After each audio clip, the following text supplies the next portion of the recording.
Welcome to this explainer. Today, we're diving straight into the fascinating and honestly wild historical evolution of North America's most famous cryptid. We'll be tracing this legend impartially, starting from 19th century pioneer newspapers all the way to the high-profile 20th century encounters that birthed the very names we use today.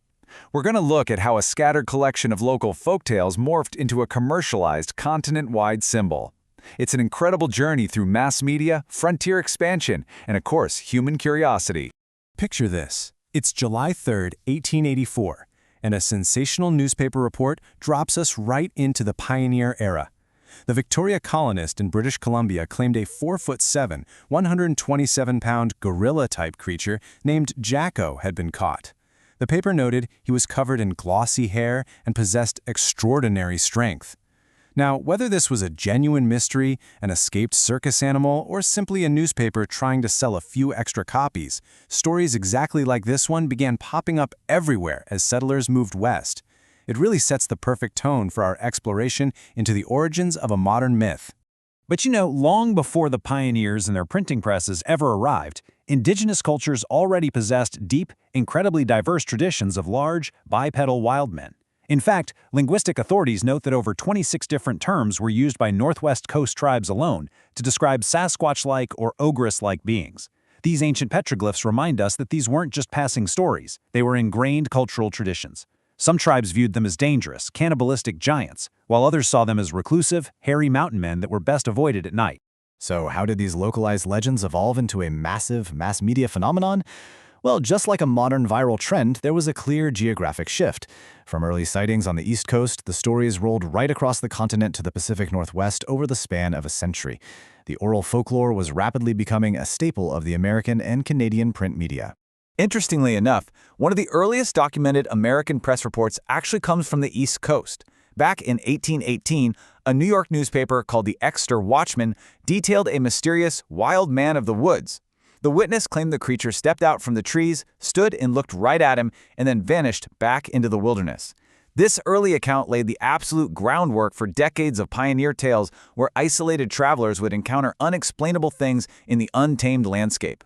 And let's be real, 19th century newspapers absolutely loved their sensationalism. The descriptions of these creatures varied wildly from paper to paper. Sometimes they were described as whistling, 5-foot beasts playing with sticks by a hunter's fire. Other times, like in an 1869 Minnesota Weekly Record article, they were portrayed as terrifying 7-foot-tall aggressive monsters that attacked carriages.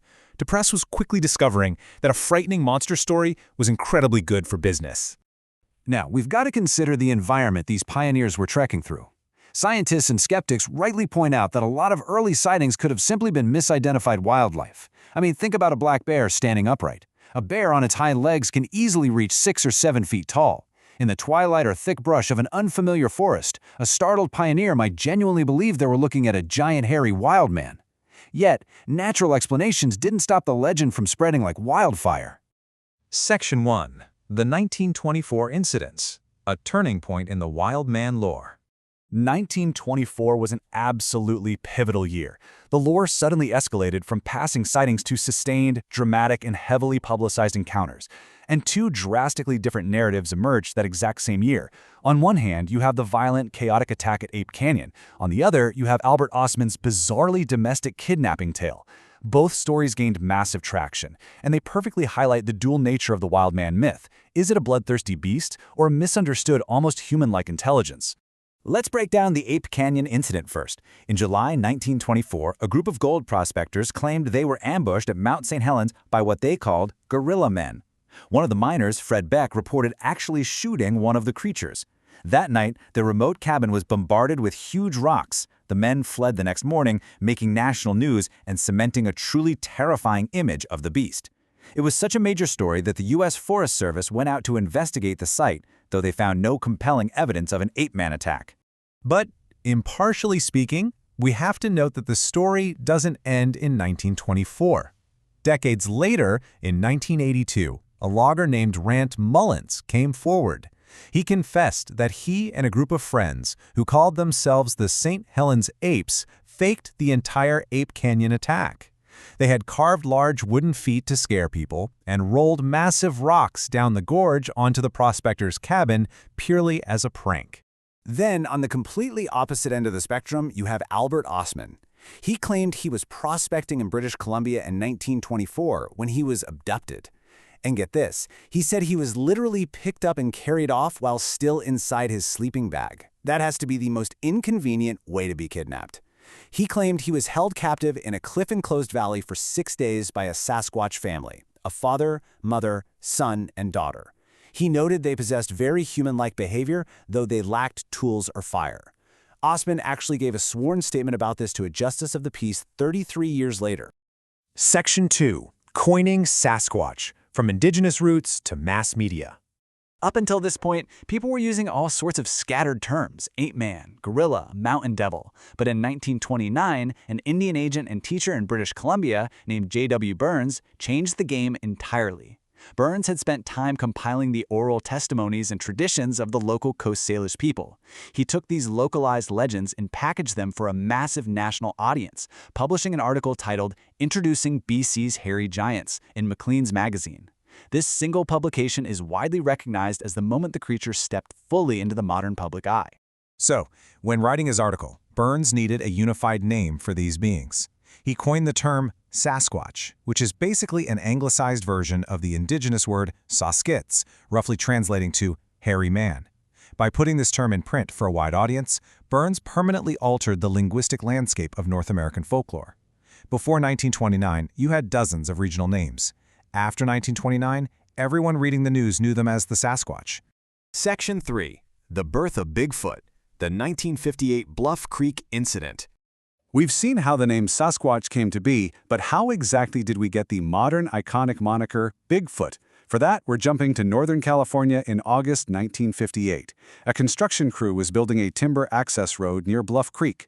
A worker named Jerry Crew arrived at the site to find enormous footprints circling his tractor in the freshly moved earth. The workers started finding these tracks every morning, and they quickly coined the nickname Bigfoot for whatever was leaving them. The story completely exploded when journalist Andrew Genzoli reported it in the Humboldt Times. And to put that into perspective, those famous footprints measured a staggering 16 inches long. It's no wonder the Humboldt Times ran 18 different stories on Bigfoot just in the month of October 1958 alone. The image of a massive 16-inch footprint instantly captured the imagination of the entire nation, finalizing the modern incarnation of the legend and putting the name Bigfoot on the tip of everyone's tongue. However, just like with Ape Canyon, there's a twist. While the legend of Bigfoot was cemented in 1958, a major revelation occurred decades later in 2002. The family of Ray Wallace, a deceased supervisor of that very timber crew, revealed that Wallace was a notorious prankster. He had used a pair of large carved wooden feet to secretly stamp tracks in the mud, deliberately hoaxing Jerry Crew and inadvertently launching a global phenomenon in the process. So as we wrap up this explainer, we're left with a really fascinating question to ponder. Did the booming newspaper industry of the 19th and 20th centuries merely report on an ancient, elusive being that native cultures had recognized for centuries? Or did consumer mass media, eager to sell newspapers and magazines, stitch together natural misidentifications, local pranks, and folklore to invent a brand new, modern monster? Whatever you believe, the way we tell stories to each other, from ancient oral traditions to the printing press, is perhaps the greatest mystery of all. Thanks for joining me on this deep dive.